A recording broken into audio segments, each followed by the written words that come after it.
Oh, this one, I got some drama from this one, so I need your help backing me up. I have a few subscribers that mentioned that you do not want to put wood chips more than an inch around the ground, around the crown of the tree. They say that doing so will keep the bark of the tree consistently wet, which will result in rotting the bark of the tree or having the tree eaten by insects. What are your thoughts? I put wood chips around my trees 12 years ago, 16 inches deep, right up to the trunk. And my trees today are totally clean. There's no impact from rotting, from insects, nothing. And I use the example in nature. If you look in the woods in nature when the wind blows, the wind will blow needles and leaves of a foot, foot and a half up, right up against tree trunks. No one's removing that. The trees are fine. And again, the material is full of air. It's not dirt. It's not going to suffocate. And see, so many things you're told in books are coming from a stressed, completely broken system, and they're trying to fix. In nature, wood chips are full of air. They're not going to have any impact. There's no moisture happening on my tree because there's air happening. If it was hard dirt or compacted material, it would, but wood chips aren't that material. And like I say, you can come and look at my trees. My trunks are gorgeous, and I had 16 inches right up to the trunk 12 years ago, and it had absolutely no impact on anything. Okay. Thank you for that.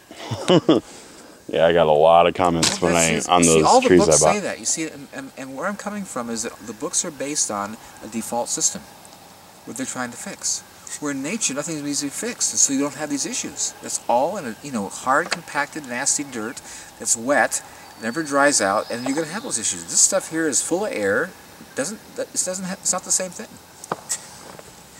Recently, I saw a video of avocado trees that will grow down to 15 degrees. I don't believe that. If there's such a thing, I want to know about it because I'll grow it here. I love avocados. But avocado is a broadleaf evergreen. It doesn't lose its leaf, and that broadleaf, when exposed to that kind of cold, freezes and damages the tree. But if there's such a thing, I want to know about it because I'll plant it here, man. I love avocados. If I can get an internet connection before I leave, I'll pull up the video for you and show you the video where I saw that on. Yeah, man, I want that tree. Okay, so this one's talking about fig trees, and it says that this person has been told that fig trees do not like the cold, but they saw some fig trees in our videos here. And do you ever cover them when it gets cold, or do the wood chips keep them warm enough? I have a lot of damage in the winter, and like you see it over here in my tree. I had to cut a whole bunch of these out because when it gets cold, stuff dies back. So I just cut the dead out every year.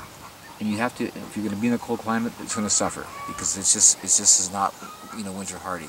And so depending on the years, some years I have more to cut off than other years. And like this year, and you see, the reason I'm planting these ones up against my trees here, because you see, next to my trees is warmer. And so these here didn't suffer at all. Well, that one out there, because it was more exposed, did. So I'm getting the idea now to start planting more near the woods for a warmer place. What do you do with leaves each fall? Do you rake them up for the chickens, or do you just leave them, or do you compost them, or cover them with wood chips too, or what? I wish they'd stay in my orchard, but the wind blows them off, so I never get to have them. We get really strong winds here, and I can't even find my pasture. They're out in the woods someplace, so I can't even keep leaves on my property because the wind blows them off. Let's see here. What would you do if there were leaves? I would leave them right where they are, and my orchard would be perfect. They just compost and be feeding my trees. Okay. Okay, so we've talked a lot about your trees over all the times that I've been here, and you never talk about the cherry tree.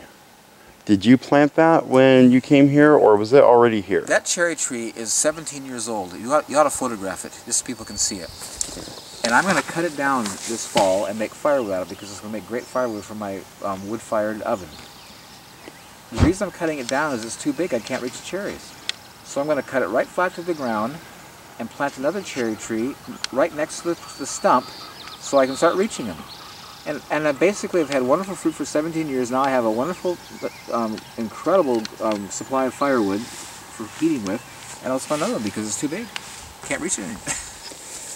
And that was the question, was why didn't you plant a dwarf cherry tree? That is a dwarf. That is a dwarf. That's a dwarf tree, 17 years old. That's a dwarf tree. That's awesome. And they lie to you. There's no such thing as a dwarf cherry. They don't exist. There's no such thing as a dwarf cherry. They totally lie. So you're saying that big tree there. 17-year-old dwarf cherry. Wow. I think this here is the cherry tree that Paul was talking about. Let's go check it out. Yep. So here's a better look at the cherry tree that Paul was talking about. That is a dwarf, but in the Back to Eden garden, this happens. And getting some cherries on it already. This should be delicious.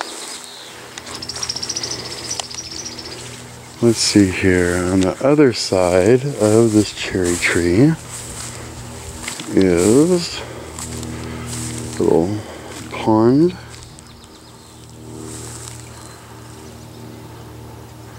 Kind of looks like it's just a hole dug into the ground. It's got a perfect grade to it. Right there underneath the branches, it's just all gravel.